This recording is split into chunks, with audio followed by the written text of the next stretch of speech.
উদ্দেশ্য হচ্ছে এলিয়েন সম্পর্কে সুস্পষ্ট ধারণা পাওয়া। সাধারণত আমরা হলিউডের চলচ্চিত্রগুলোতে এমন সব গল্প দেখে থাকি যেখানে দেখা যায় উন্নত প্রজাতির এলিয়েনরা বা ভিন গ্রহের প্রাণীরা পৃথিবীতে আক্রমণ করে এবং সর্বত্র বিপর্যয় সৃষ্টি করে। এই সকল ভিন গ্রহের প্রাণী তথা এলিয়েনদের প্রযুক্তির কাছে অসহায়। তারা ভিন গ্রহ থেকে এসে উন্নত প্রযুক্তির অস্ত্রশস্ত্র দিয়ে পুরো পৃথিবীকে কব্জা করে ফেলছে, আর মানবজাতি ধ্বংসের কাছাকাছি চলে গিয়েছে। প্রিয় দর্শক, পবিত্র কোরআনের সূরা নিসার আয়াত নম্বর 131, 132 এবং 133-এ আল্লাহ তাআলা বলেন যে আসমান ও জমিনে যা কিছু আছে সবই আমার। হে নবী, আপনার পূর্ববর্তী সকল নবীগণ এবং আপনার কাছেও আমি এই মর্মে ওহী প্রেরণ করেছি যে তোমরা আল্লাহকে ভয় করো, আর যদি তোমরা কুফরি করো তাহলে তোমরা জেনে রাখো যা কিছু আসমানে রয়েছে এবং যা কিছু আছে জমিনে সব কিছু আল্লাহ তাআলারই, এবং তিনি কারো মুখাপেক্ষী নন।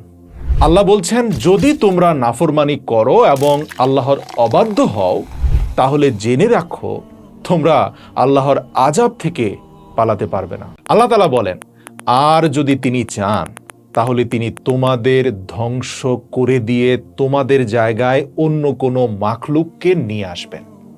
এলিয়েন, ভিন গ্রহের প্রাণী। আল্লাহ বলছেন, যদি আল্লাহ চান তাহলে তিনি আমাদের সকলকে ধ্বংস করে দিয়ে আমাদের জায়গায় নতুন কোনো মাখলুককে আনতে পারেন। ইতিপূর্বে যত কাওম বা জাতি এই পৃথিবীতে এসেছিল তারা যখনই আল্লাহ তাআলার অবাধ্যতায় বাড়াবাড়ি করত,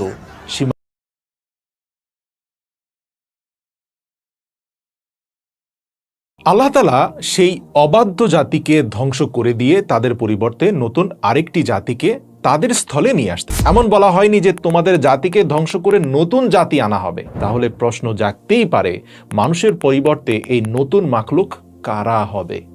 দর্শক, এই নতুন মাখলুক হবে আসমানবাসীদের কেউ, কেননা পৃথিবীবাসীর সবাই এখানে বিদ্যমান। মানে পৃথিবীতে যারা আছে তারা তো পৃথিবীতেই আছে, কিন্তু বলা হচ্ছে যে পৃথিবীর সবাইকে বিতাড়িত করে ধ্বংস করে অন্য জায়গা থেকে অন্য কাউকে এনে স্থাপন করা হবে, এবং পৃথিবীবাসীর সবাইকে তো পূর্বেই ধ্বংস করে দেওয়া হবে। আর যখন মানুষকে ধ্বংস করে দেওয়া হবে তখন আর কেউই থাকবে না।